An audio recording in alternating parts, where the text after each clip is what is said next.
ITV network के founder. Hello and welcome. I'm Asuma Katauka and you are watching NewsX World. Let's take a look at some of the top stories. President Donald Trump threatened 30% tariffs on imports from Mexico and the European Union starting August 1st. After trade talks have failed, letters to EU Commission, President Ursula von der Leyen and Mexican President Claudia Sheinbaum posted on his Truth Social signaled an escalation in the trade war. North Korean leader Kim Jong-un has told Russian Foreign Minister Sergei Lavrov that Pyongyang is ready to unconditionally support all of Moscow's actions in Ukraine, according to KCNA reports. Lavrov's three-day visit comes as North Korea provides troops and arms for Russia's war. Meanwhile, Russia launched 597 drones and 26 missiles on Ukraine yesterday, killing 2 people and wounding 20 in western cities, including near Romania's border, according to media reports. While Ukrainian air defense said it downed 25 missiles and 319 Shahed drones, as President Volodymyr Zelensky urged tougher sanctions on Russia. Australia's Prime Minister Anthony Albanese has arrived in Shanghai for a 6-day visit to 3 Chinese cities to discuss regional security tensions and economic ties. This marks his second trip to China and includes talks with President Xi Jinping amid Canberra's tougher screening of Chinese critical investments.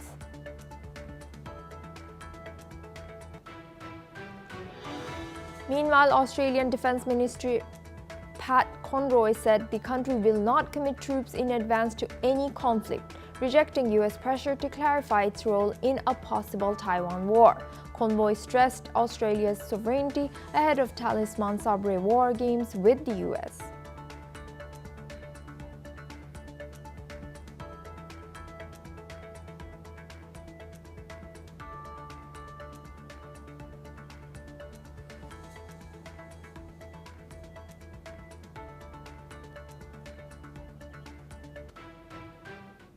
According to a report by Iran's Fars News, Israel reportedly attempted to assassinate 3 people, that includes Iranian President Masoud Pezeshkian, the parliament speaker, and the head of the judiciary on a strike on 15th June. During the ongoing conflict, the attack targeted a meeting of Iran's Supreme National Security Council in Tehran.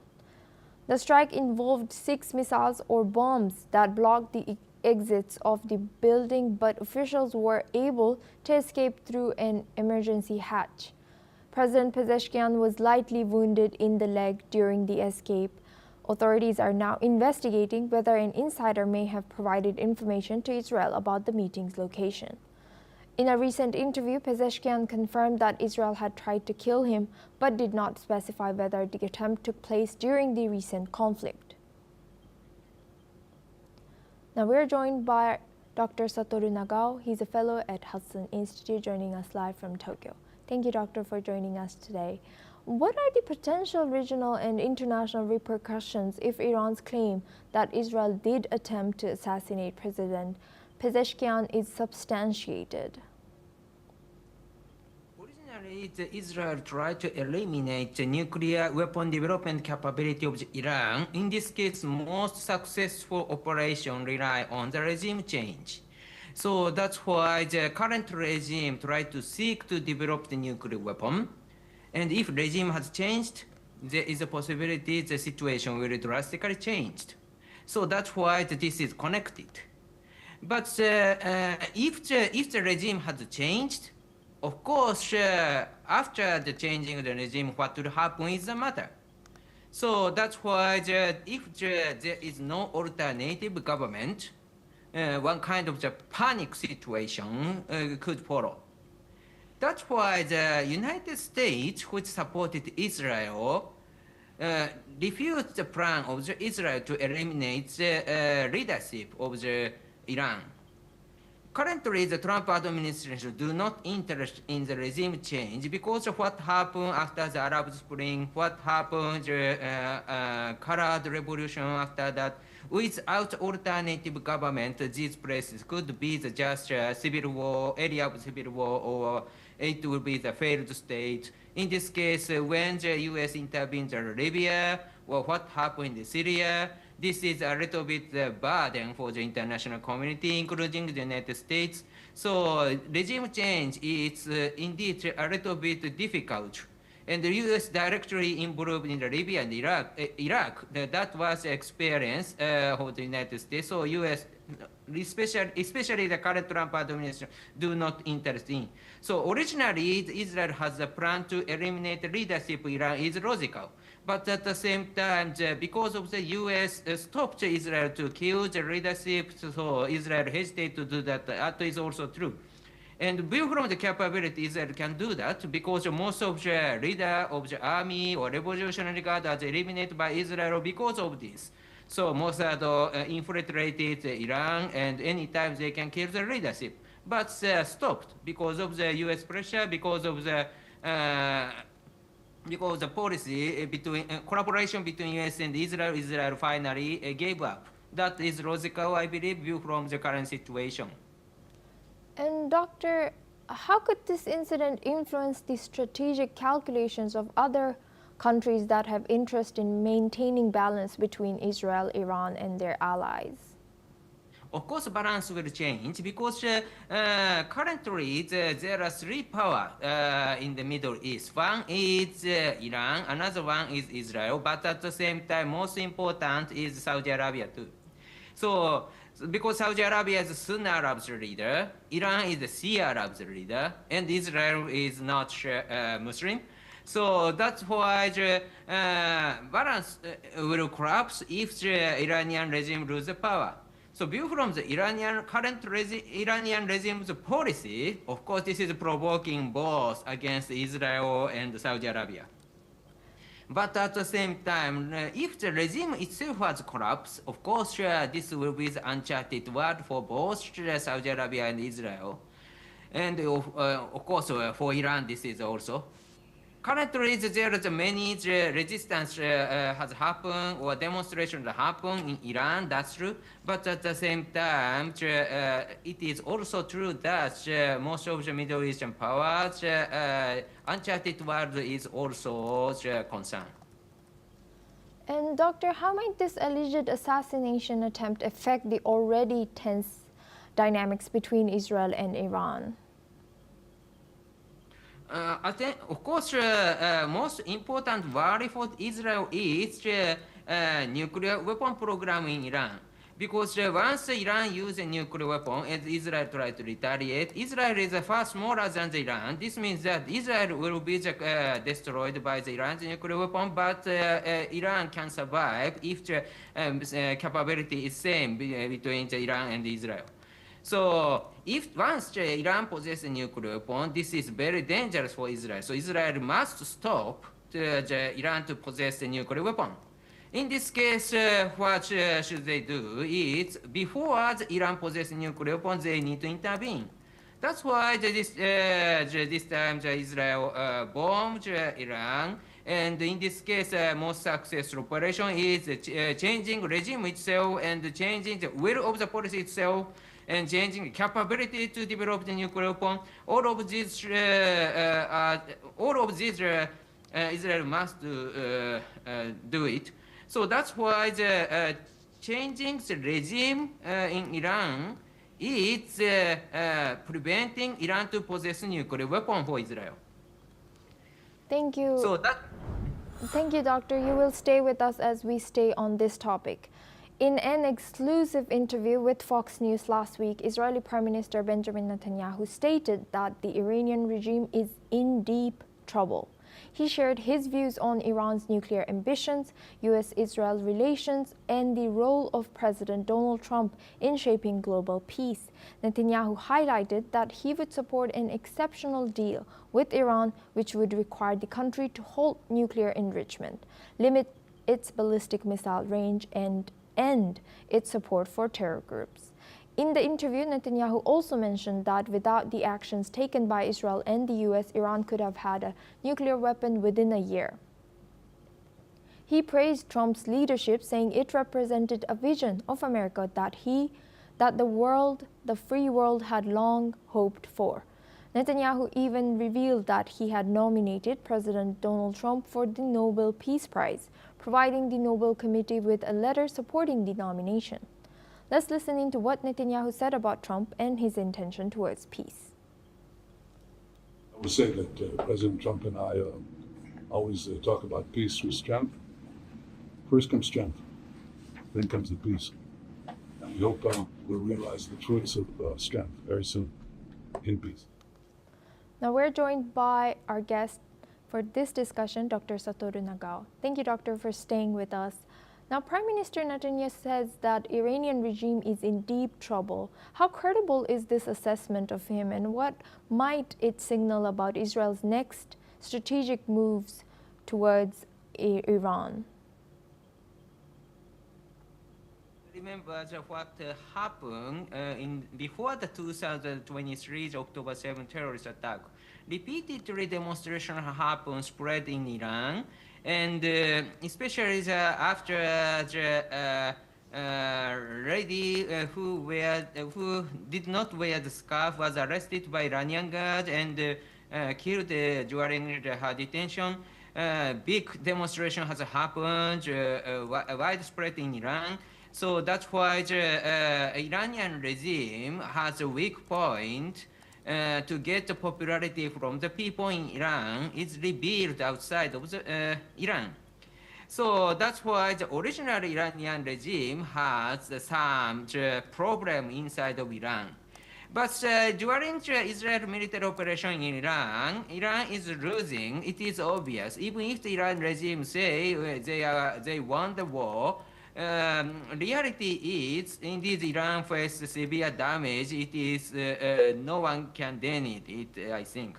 So that's why it is true Iran's regime is deep trouble. That is true, I believe. But at the same time, is it enough level to change the regime in Iran? But that is a little bit controversial.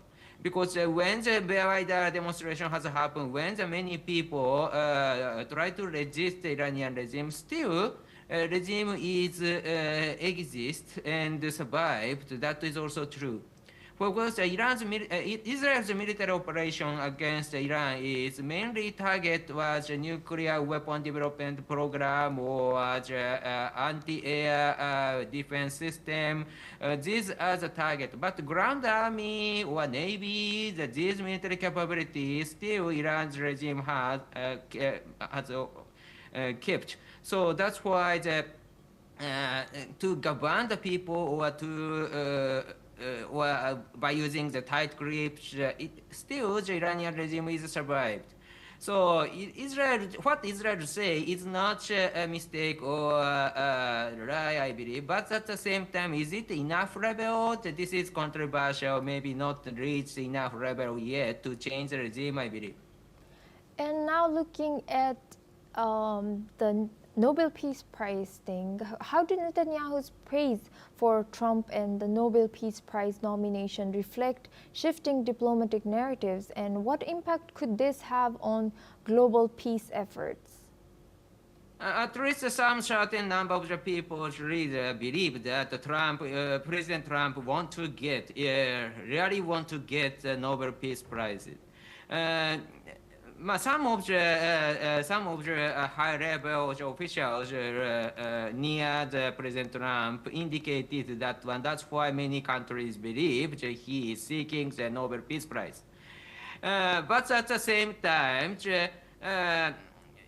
this is just maybe information they are exploiting to persuade President Trump. But this is an effort to persuade Trump. Viewed from the President Trump side, maybe just a nomination is not enough, I believe, because nomination is a step to get the Nobel Peace Prizes. So even if President Trump really want to get the Nobel Peace Prizes, nomination is just one card to get the Nobel Peace Prize. So that's why this is a good message, good gesture from the Israel side to the United States, that's true. But at the same time, how much how much or how strong this card is only the one of the nomination the President Trump need to get Nobel Peace Prizes, I believe. Thank you, Dr. Satoru, for sharing that insight. You will stay with us as we stay on the topic. Hamas has called for the immediate liquidation of the Gaza Humanitarian Foundation, the aid distribution body jointly managed by Israel and the United States. In a statement posted to its official Telegram channel, Hamas accused what it called Zionist American forces of carrying out systemic killings near aid distribution points. The group claimed the GHF plays a criminal role in the siege, starvation, and deaths of Palestinians, and demanded urgent international actions to dismantle the foundation and hold its creators accountable. Hamas also called on the Arab world and global community to intervene. No international humanitarian aid has entered the Gaza Strip since March 2nd of this year. All border crossings remain closed under Israeli orders, and food is currently distributed solely through GHF-operated stations. Now we go back to our guest discussion with Dr. Satoru Nagao. Thank you, Doctor, for staying with us. Why is Hamas demanding the liquidation of a humanitarian foundation in Gaza, and what does this suggest about the internal dynamics or power struggles within the territory? Delivering the food, providing food is a very important method to get the trust from the people. So that's why Hamas want to control. But for a long time, the Hamas was survived the support from the United Nations. There is a human-human connection or some, because the United Nations is, of course, neutral, but they are not demanding the regime change. So that's why they are working under Hamas government. Because terrorists are not, mafia, these are not a matter. Anyway, the Hamas control area, the United Nations need to coordinate with the Hamas. Without this, they cannot deliver food. So that's why if the United Nations deliver the food, Hamas can get some certain amount of. But this time, the US NGO take charge and escorted by the Israel forces. Hamas cannot get the food from that one directly. But so this means that this is not good for Hamas because the legitimacy came to the people or get the popularity from the people, rely on the delivering food, but they cannot control. But a little interesting is this US NGO has started work maybe some months ago, but Hamas hasn't demanded any to cease the operation of this US NGO. And now they start to say they will kill this US NGO. What happened? What is the situation?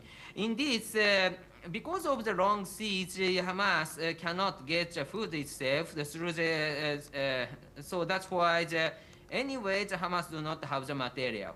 So that's why this US NGO is only source to get the food, I believe. So Hamas disguised, Hamas member disguised, looks like just a civilian and try to get the food from the US NGO, and they culminate some stocks for the future, I think. So now they got enough amount of the stock, and start to say, we will not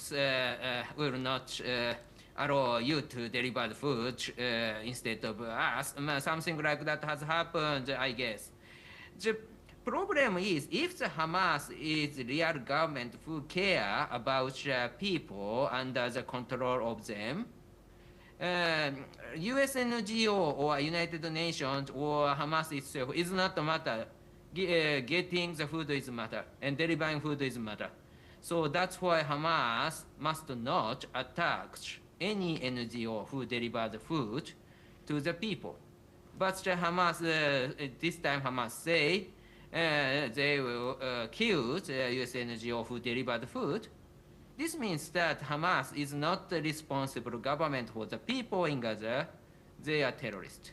But that is my analysis. Thank you. Thank you, Doctor. And how does Hamas's accusation against the Gaza Humanitarian Foundation reflect the complex dynamics of aid distribution inside of Gaza now? Instead of the Hamas, they deliver the food. Because government, what is the role of the government? Government secures the people, government provides enough material for the people to live. This is the government's role. So that's why any government in the world try to show the effort for the security and for the security of the food delivery or the other material for living. They are delivered. These are the role of the government. Because of these people trust the government. But in case of Hamas, if the Hamas try to be the good government, they need to deliver food to the people. They need to secure the security of the people. These are the role of Hamas. But instead of the Hamas, US NGO came and they delivered the food instead of Hamas. So Hamas' legitimacy was collapsed because the people followed US NGO who delivered food instead of Hamas. That could happen. So that's why view from Hamas, delivering food NGO is a rival as a government in this region. So that's why they think US NGO is a rival for Hamas and they try to attack. But until now, they hasn't demanded such kind of threat to the intimidation against the US NGO because anyway, they need to get some certain amount of the food, and this US NGO is only source, so that's why the Hamas try to disguise as a civilian, and they try to get the food from the US NGO. Without the stock of the Hamas, there is no stock to deliver the food to the people, so that's why they need to get anyway. So that's why until now, they did not demand such kind of intimidation against the US NGO's activity. And that is the reason, I believe. Thank you. And thank you. And with all the border crossings now into Gaza closed and aid solely distributed through the GHF, what are the potential consequences for civilian populations there? How might this situation influence international responses? Of course, this is siege. Of course, this is siege means that for a long time in the history, the siege demand people to surrender. So Hamas still keeps the hostages. Hamas try to keep their activity against Israel. This means that the siege has happened and Israel demand to surrender for the Hamas. So surrender, in this case, Hamas is terrorist, so surrender means that eliminate Hamas, I think. But anyways, this is the siege. So of course, the situation is very serious, I believe. In the long history, there are many sieges has happened, and commonly this was terrible. So it is clear that. So international community should intervene the view from humanitarian assistance. But indeed, this is very difficult, I believe, because humanitarian intervention was very popular in the 1990s in the world, that's true. But there are many problems that happened too. For example, the intervention of the Somalia, intervention in the Yugoslavia. Every time the humanitarian assistance faced one big problem, motivation of the countries. Because the countries, government is take charge of the people's life of their country, not other country. So that's why if the international community try to gather the effort to intervene in something in the other country, in this case, the motivation is very low. So that's why the international community has the power in some cases, that's true, but at the same time, if this intervention is very tough intervention, maybe most countries do not want to do, and the current international system cannot deal with.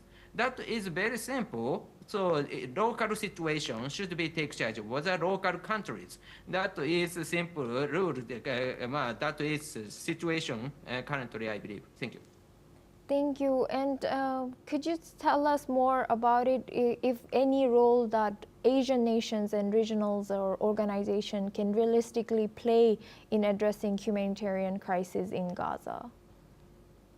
I think if there is a good idea, they have already done. Because of the lack of the idea, they haven't done. That is the current situation.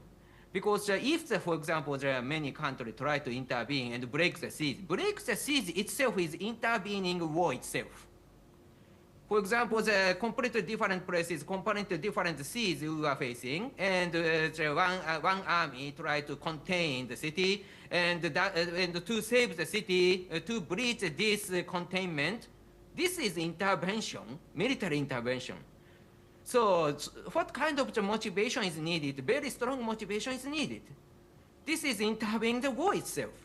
So that's why if international community really want to change the situation by using their military power, it is possible.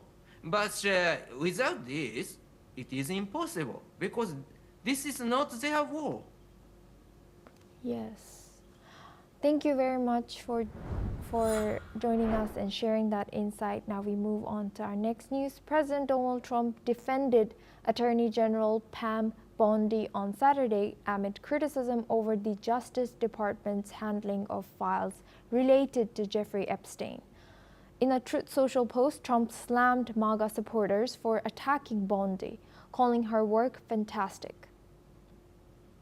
The controversy followed a DOJ and FBI memo claiming there was no evidence of an Epstein client list or blackmail material. The memo also reaffirmed Epstein's death by suicide and dismissed any cover-up. This finding angered figures like Elon Musk, Laura Loomer, and Jack Posobiec, who mocked Bondi. Bondi had previously claimed that a client list was on her desk, but later clarified it referred to broader Epstein-related documents. Internal tensions in the Trump administration are reportedly rising, particularly between Bondi and FBI Deputy Director Dan Bongino. The DOJ maintains that no further disclosures will be made, with sensitive materials kept sealed to protect victims. Epstein's death in 2019 continues to fuel conspiracy theories and lots of speculation. Now we're joined by Jim Rice. He's a professor of international law, joining us live from Vigan, Philippines. Thank you for joining us today. Good to see you. What can be speculated? What is your guess about why is there maybe back and forth and there's inconsistency in U.S.'s or FBI's claims towards this Jeffrey Epstein's client lists? Well, thanks for having me on. I think inconsistent is the word here.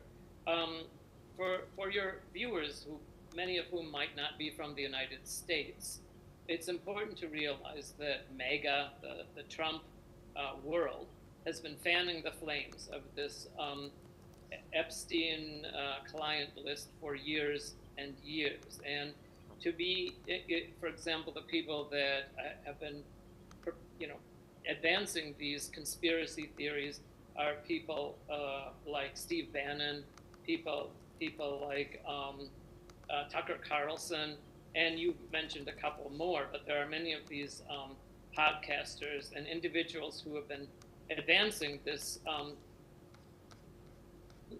this list, and presumably individuals on the list who are engaged in activities involved in human trafficking and sexual abuse of children, which is, of course, a horrible thing. So when Trump was running, he constantly said again and again and again that he would release all of the information regarding the Epstein file. So a few weeks ago, he did release some binders to some of the Trump-oriented influencers. But it turns out that in these binders, there was no information whatsoever. So the pressure continued on Trump world to release this information. So then I believe it was just last week when there was a TV interview with the Attorney General of the United States, Pam Bondi, and she said that she would release this information, that the Epstein client list was on her desk right now, and that she was going to release this information. Then, only a few days later, she said that there was no material and that there was no list. This is at the Trump Yes. cabinet meeting. So it seems to me that your point is very, accurate in the sense that either Bondi was lying when she said that, there was no information on the list, that there was no list, or the whole thing was cooked up from the beginning. But the fact of the matter is that Trump and those around Trump have been fanning the flames of this conspiracy theory for years. And now, of course, those people who believe these theories, again, I don't really know, but the people who believe these theories are mostly Trump supporters. And so now Trump finds himself in an impossible situation because he's alienating some of the most fanatical of the Trump supporters. Yes, I would like to press on that how does this DOJ's handling of some sensitive Epstein-related files impact public trust in government's transparency and accountability, especially given ongoing conspiracy theories going viral? Well, you're absolutely right, and I just have to go back to my earlier point. Trump and the MAGA base and the influencers have been feeding off of these conspiracy theories. They've been pushing this for years. The fact of the matter is, of course, from the photographs that we have all seen, Trump and Epstein were very good friends for years and years. That Trump attended Epstein's parties. Trump went to Epstein's island, and the two of them were very good friends. And so, this can't be denied. Now, of course, Trump finds himself in the bad position of having to deny everything, even though he's the one who said that they were going to release all the information. Thank you very much, Jim Rice, for sharing that insight with us. Now we move on to our next news. You will stay with us. Thank you. And now we move on. U.S. Homeland Security Secretary Kristi Noem says she is in talks with 5 Republican-led states to build a new migrant detention facility modeled after Florida's controversial Alligator Alcatraz. Alligator Alcatraz is a remote migrant detention center which sits some 60 kilometers from Miami in a vast subtropical wetland teeming with alligators, crocodiles, and pythons. Speaking at a press conference in Florida, Noem said the states are looking to replicate the remote detention center. Let's listen into what Noem had to say. I'm having ongoing conversations with 5 other governors about facilities that they may have. I haven't asked those governors if I can share their names, but announcements will be coming soon. As you all know, we need to double our capacity in detention beds because we need to facilitate getting people out of this country as fast as possible and to sustain our operations. But those governors have been fantastic. I will tell you, they are. Now we're joined by Jim Rice. He's a professional of international law.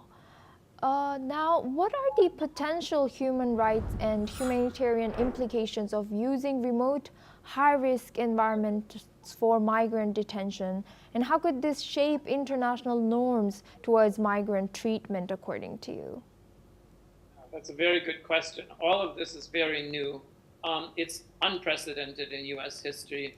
I would argue that it's illegal, it's unconstitutional, and it's certainly a violation of humanitarian law. These individuals have been scooped up. We don't know where they've been apprehended from by anonymous ICE, immigration customs enforcement agents who are masked and heavily armed.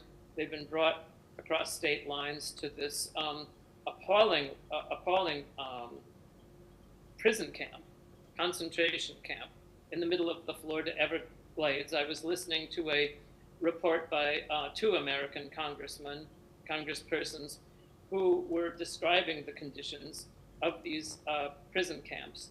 And essentially these individuals are held in cages, 32 prisoners to each cage with 3 toilets. The toilets serve as a a toilet where they can use the toilet, as well as a sink where they can wash wash themselves and drink from. So there's no privacy at all, and it is without question a violation of humanitarian law, and it is not what America is all about. Yes, and now how might this US's approach to migrant detention, exemplified by facilities like Alligator Alcatraz, influence global perception of American immigration policy, especially maybe in South America with large diaspora communities? Again, this is not the America that I knew. This is not my America. As your viewers might know, if they've seen me before, I grew up and lived in the United States, and studied abroad and worked abroad, where I am today. And this is unrecognizable. As to your question, which is an excellent one, what it's doing to America's image overseas, it's just incalculable damage. This so-called Alligator Alcatraz, and again, the way that they're using this in this kind of glib way of making fun of this notorious prison in San Francisco and then calling it the Alligator Alcatraz, it just seems to be making fun of people's suffering. And it seems to be the cruelty, inhumanity seems to be the hallmark of the Trump administration. Again, I'm just deeply ashamed that this is happening in the United States. And again, it's very difficult to reconcile this with the America that I once knew. Thank you very much, Jim Rice, for joining us today and sharing your insight as a professor of international law. Now we move on to our next news. Australia will not make any pre-commitments to military involvement in a potential conflict over Taiwan, according to Defense Industry Minister Pat Conroy. Responding to reports that the Pentagon has urged Australian and Japanese defense officials to define their positions on a possible US-China confrontation, Conroy said that Australia doesn't discuss hypotheticals and reaffirmed that Australia prioritizes its sovereignty. The report named Elbridge Colby, the U.S. Under Secretary of Defense for Policy, as a key figure pushing for straight answers from U.S. allies. However, Conroy stressed that Australia's strategic decisions would be made in its own interests and not in advance of potential scenarios. Conroy also raised concerns over China's military expansion, including its buildup of both nuclear and conventional capabilities, and said Australia supports a balanced Indo-Pacific region where no single power dominates. His remarks came as Australia kicked off its largest war-fighting exercise with the United States on Sunday. The Talisman submarine drills involving 30,000 troops from 19 countries began in Sydney Harbour and will cover 6,500 kilometers across Australian territory, from Christmas Island in the Indian Ocean to the Coral Sea.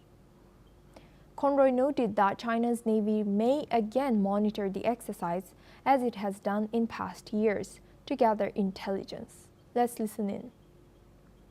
Well, first, I don't disclose confidential discussions, but I make a couple of broad points. One, we don't engage in hypotheticals. We don't discuss hypotheticals.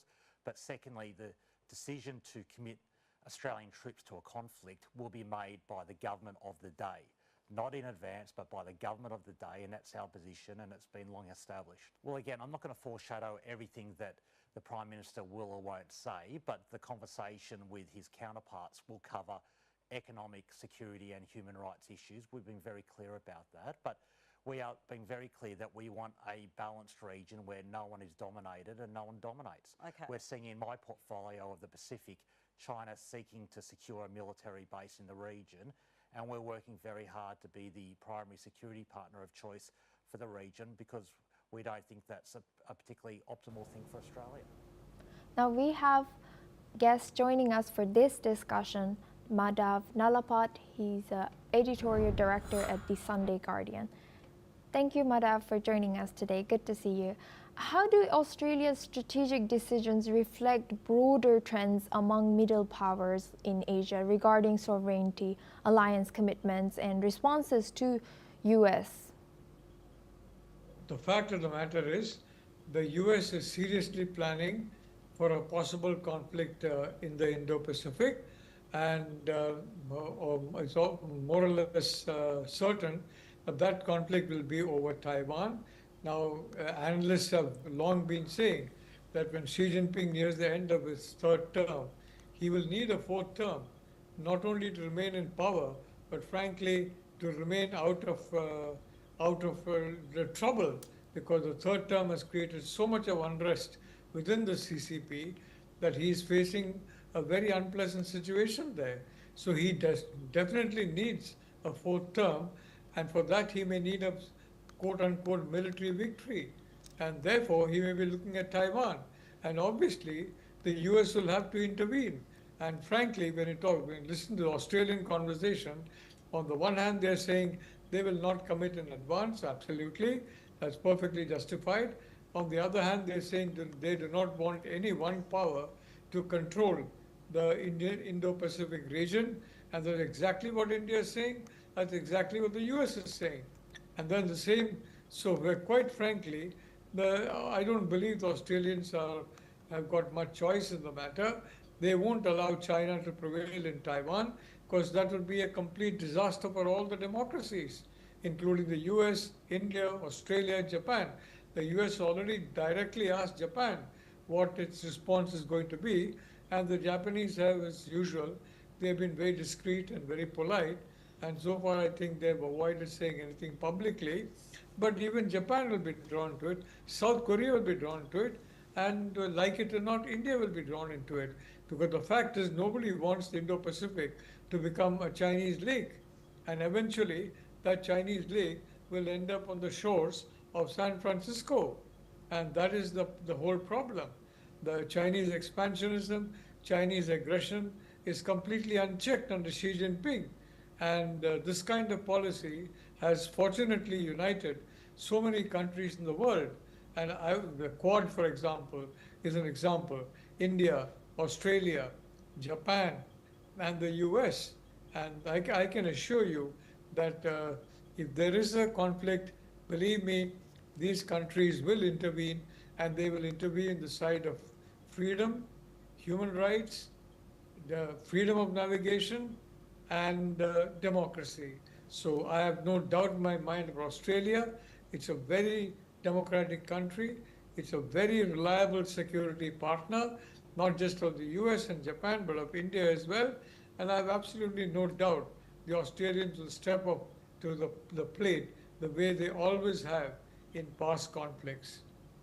Thank you. Thank you, Madhav Nalapat, for sharing that. You will stay with us as we stay on this topic. India's External Affairs Minister S. Jaishankar is expected to travel to China next week to attend a high-level meeting of the Shanghai Cooperation Organization, according to official statements released in Beijing. The meeting of the Council of Foreign Ministers of the SCO will take place in the Chinese city of Tianjin on July 15th.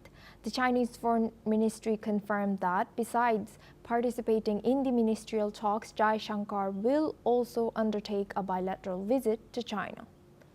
The gathering will be hosted by Chinese Foreign Minister and senior Communist Party leader Wang Yi, with representatives from all 10 member states expected to attend, including Russia, Iran, India, and Pakistan. The ministers are set to discuss a range of issues spanning regional security, economic cooperation, and broader geopolitical developments in the SCO region.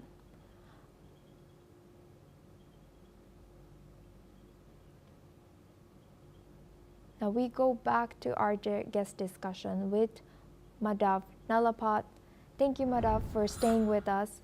Now, how might this India's participation in SCO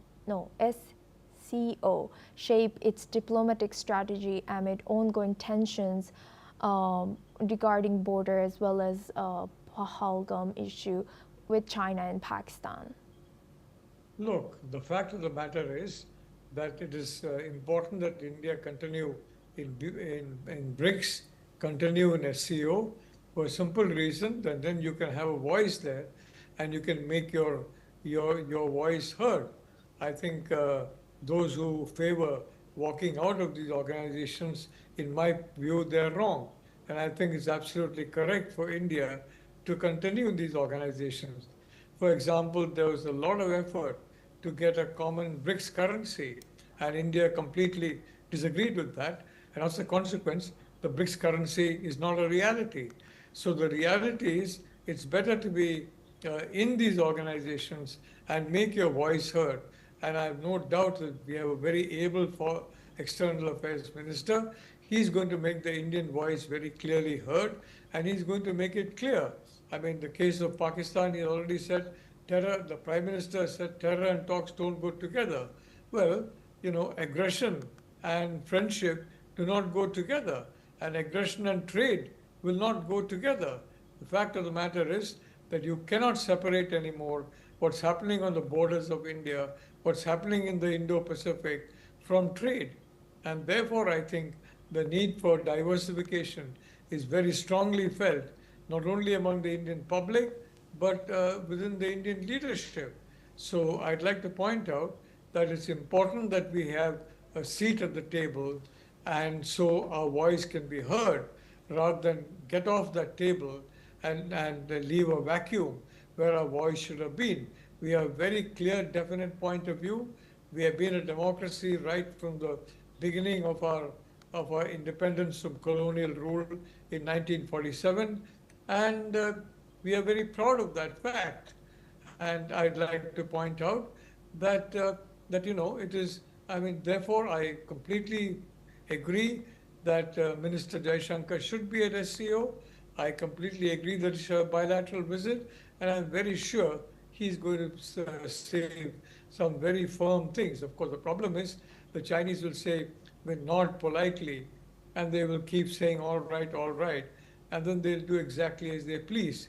We have seen that play out with different countries at different points in time. But today that act is wearing a bit thin, and whether it's Japan, whether it's India, whether it's the other countries, they realize that, look, I mean, the fact is, honeyed words are wonderful, but unless honeyed words are followed by action, they're of absolutely no value whatsoever. They're there simply as camouflage, as window dressing. So I think Minister Jaishankar will make the voice of India heard. He'll make the views of the Prime Minister who leads the government of India very, very clear to all who are listening. And I think it's therefore a very welcome development that he's traveling there, and also having a bilateral visit where these issues can be directly taken up with his Chinese counterparts. Thank you. Thank you, Madam Nalapat, for sharing that insight. You will stay with us as we move on to our next news. According to recent reports, heavy fighting erupted today in El Fasher, Sudan, as the Sudanese army clashed with the rapid support forces who have been advancing in the city. The army has regained control of several key areas, including Shala Prison and the Central Reserve Police headquarters, after the RSF captured them on Friday. Witnesses reported intense street battles starting at dawn, with heavy machine gun fire echoing through the city. The violence also saw a drone strike by the RSF hit a bomb shelter, killing at least 8 civilians. El Fasher remains in a communications blackout, making it difficult to fully gauge the scope of the fighting. Nearly all hospitals in the city have been forced to shut down due to the ongoing clashes, and civilians are seeking shelter in makeshift bunkers. The United Nations has warned of the worsening humanitarian crisis in the city, which has been under siege since May 2023. The ongoing war, which began in April 2023, has led to the deaths of tens of thousands and displaced over 14 million people across Sudan.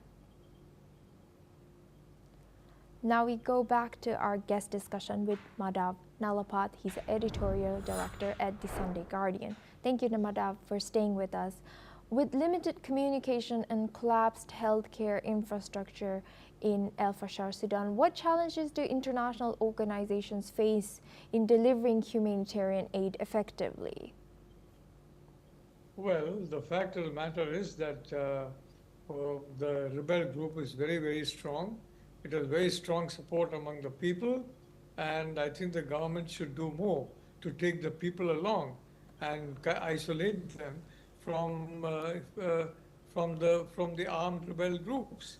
I mean, some very welcome developments taking place in Turkey, where the Kurds have said they will, they are voluntarily surrendering their weapons, and they are going to fight democratically from now on. And I think that's what should be aimed at by the central authorities. You're not going to get your way, I can tell you, by fighting this force. I mean, this has been going on now for a very long time, and it's like watching a rerun, and a rerun, and a rerun of the same script. So this kind of situation is definitely costing the people of not just Darfur, but the surrounding areas, a terrible amount of suffering, and it's unbearable to watch suffering in any part of the world, and unfortunately several parts of the world are undergoing suffering. So my view is that there's no military solution to this. There has to be a solution worked out that brings the people who are dissatisfied with the central authorities on board, and unless that happens, this conflict is going to go on. And if I may say so, I think those who are fighting the central government are essentially, in my view, they're on the winning side, because they're gaining public sympathy as they go along, and the government in the center is losing public sympathy to this armed faction. I think, therefore, what is needed is a reconciliation, and I certainly hope the central authorities will do what is wise, which is try and work for a reconciliation. Thank you. Thank you. Please stay with us as we move on to our next news. In a significant step forward in Nigeria's fight against terrorism, 44 Boko Haram jihadists were sentenced to prison terms of up to 30 years on Saturday for financing terrorist activities. The verdicts were delivered after a trial of 54 suspects in 4 special civilian courts set up at a military base in Kainji, which is located in central Niger State. The trials, which resumed this week after a 7-year suspension, saw prison sentences ranging from 10 to 30 years, all to be served with hard labor. These convictions are part of a broader effort to tackle terrorism financing, with Nigeria now securing a total of 785 convictions linked to terrorism and terrorist financing.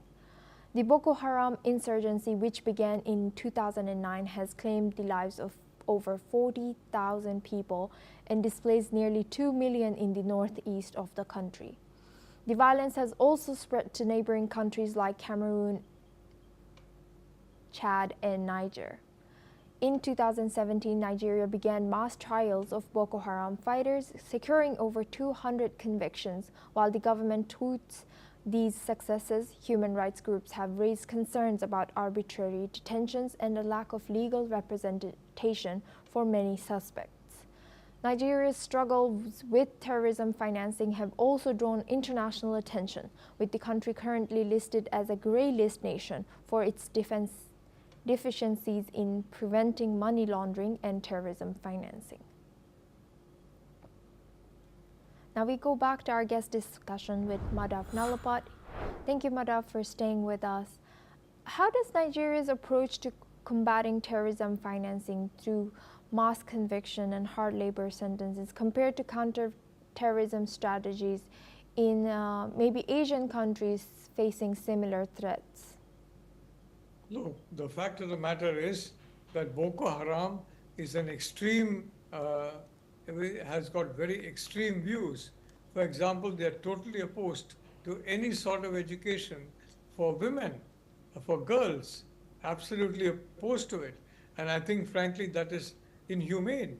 The fact is, women are, I mean, you can say, instead of saying at least as good as men, in several cases, women are even better than men. So the reality is the whole of society is suffering when you basically deny education and basic human rights and basic freedoms to women. You confine them into your houses. You confine them into very the normal kind of tasks which is there. For example, in Nazi Germany, that is basically women are there for children and for going to the church and for the kitchen, and that's about it, which is ridiculous, you know. I mean, it is absolutely ridiculous. So I'd like to say that I think the Nigerian authorities are acting correctly, and I think terrorism financing is the source of the entire problem. You cut the funding, then you cut basically the entire strength, the entire fuel of the operation. Is like an aircraft. If an aircraft goes without fuel, it crashes. If a terror organization goes without fuel, it crashes. And don't forget, there's a clear nexus between terror organizations, illegal funding, and the narcotics trade.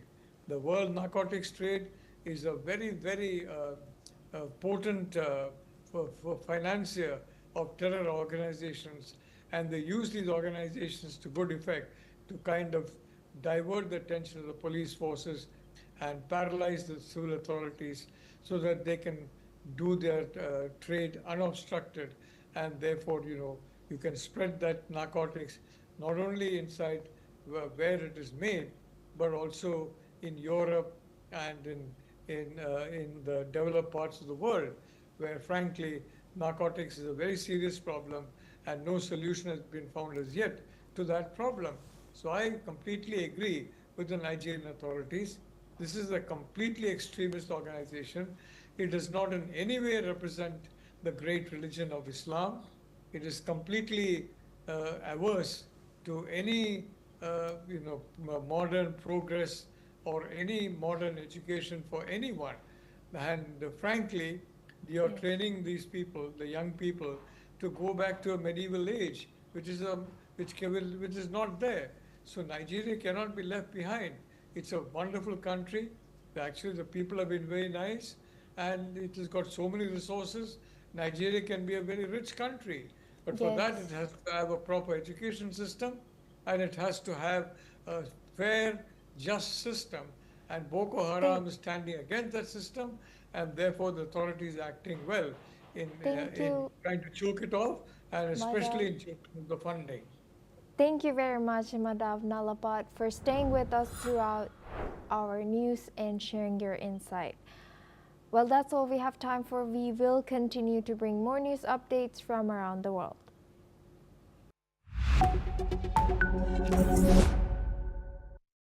Kartikeya Sharma G network